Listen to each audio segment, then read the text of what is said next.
Jumlah santri yang terpapar COVID-19 di pesantren Al-Quraniyah di Majalengka, Jawa Barat terus bertambah. Total kini jumlah santri positif COVID-19 menjadi 84 orang.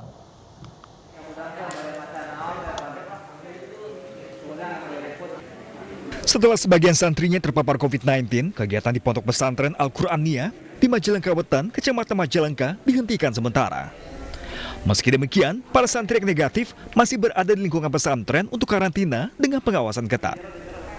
Munculnya kasus COVID-19 di pesantren ini muncul berawal saat ada seorang santri menderita sakit yang kemudian menyebar cepat ke santri lainnya.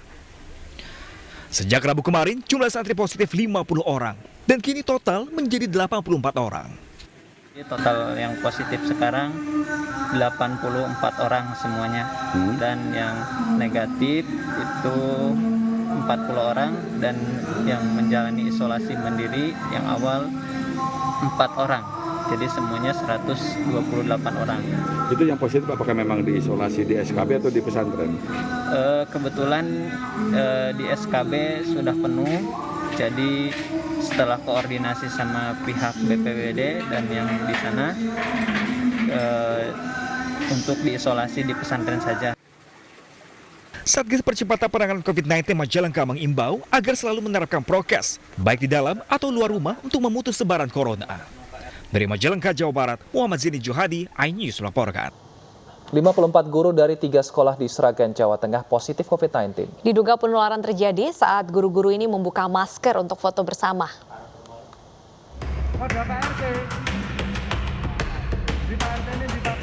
Klaster-klaster baru COVID-19 terus bermunculan di Sragen, Jawa Tengah. Baru-baru ini 3 sekolah menjadi tempat penularan COVID-19.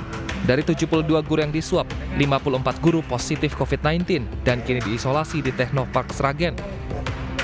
Salah satu guru menduga penularan terjadi saat membuka masker untuk foto bersama. Selain klaster sekolah yang diisolasi, Teknopark Sragen juga berasal dari klaster keluarga. Umumnya yang dirawat merupakan pasien tanpa gejala. Supaya diawasi, kenapa?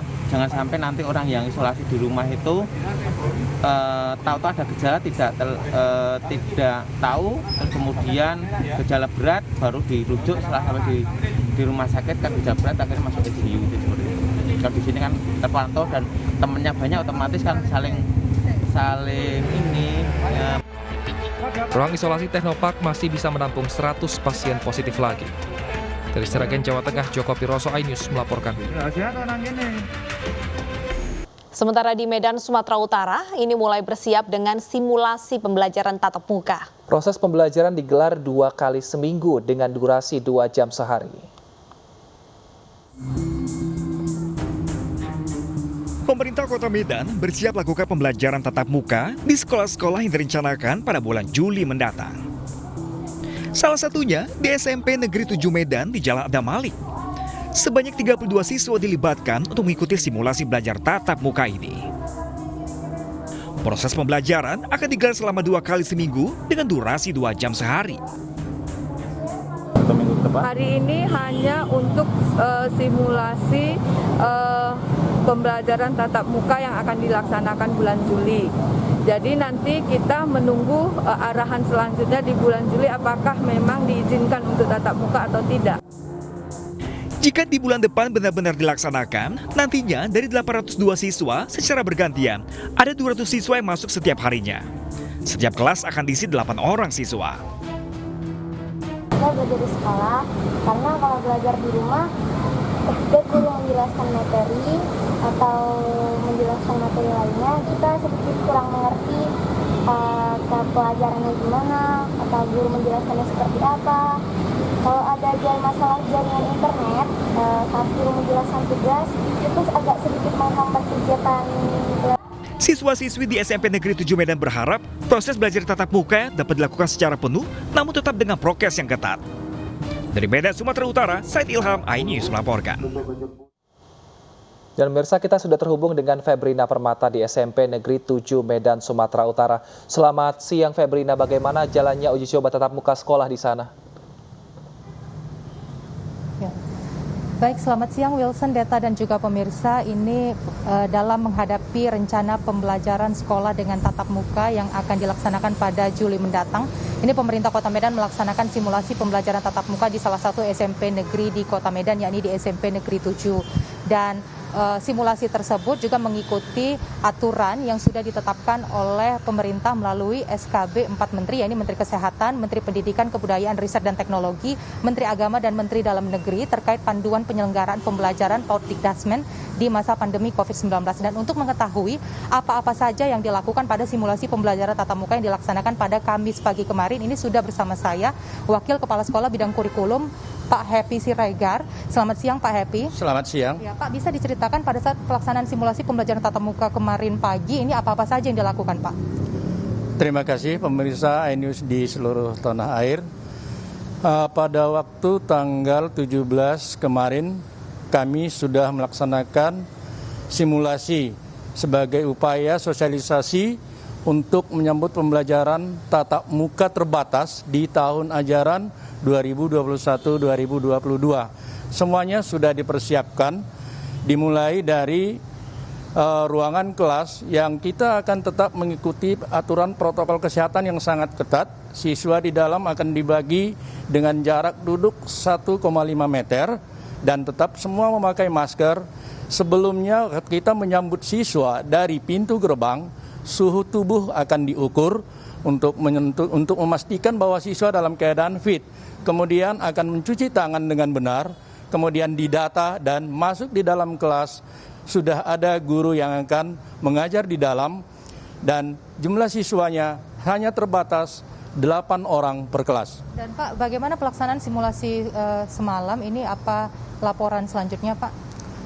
Jadi berdasarkan simulasi kita yang kemarin, ini kita peruntukkan untuk persiapan pembelajaran di tahun ajaran 2021-2022 dan nampaknya semua warga sekolah sangat antusias, termasuk anak-anak didik. Mereka sangat senang dapat kembali berkumpul, dapat kembali belajar bersama secara luring.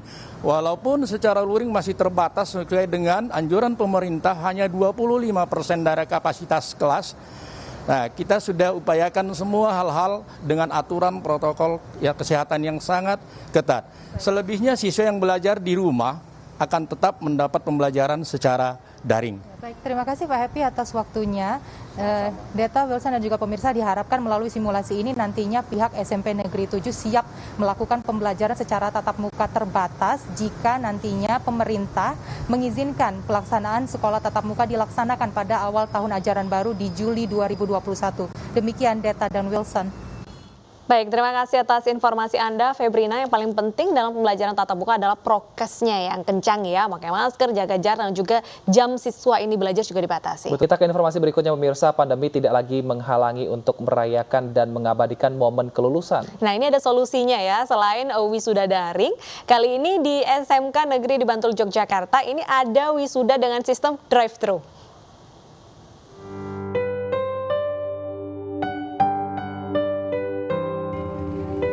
Dengan berbusana khas Jawa, satu persatu para wisudawan SMK Negeri di Pundong, Bantul, Yogyakarta turun dari kendaraan dan menuju panggung untuk menerima simbol kelulusan dari wali kelas masing-masing.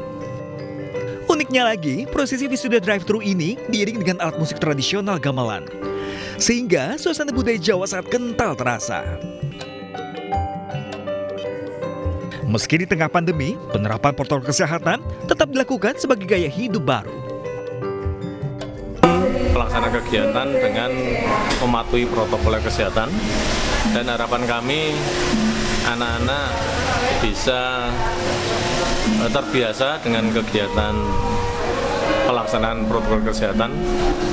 Jadi kami selain menyerahkan SKL, surat keterangan lulus, juga mengedukasi siswa agar pelaksanaan protokol kesehatan itu dilaksanakan dengan sebaik-baiknya. Saya wisuda drive-thru kali ini sangat membantu para murid buat saat pandemi COVID-19 yang semakin meluas. Selain menjadi pengalaman unik untuk para siswa, wisuda kali ini sekaligus untuk melestarikan budaya Jawa dengan prokes ketat di tengah pandemi COVID-19. Dari Bantul DIY, Tristan Purwoko, iNews melaporkan.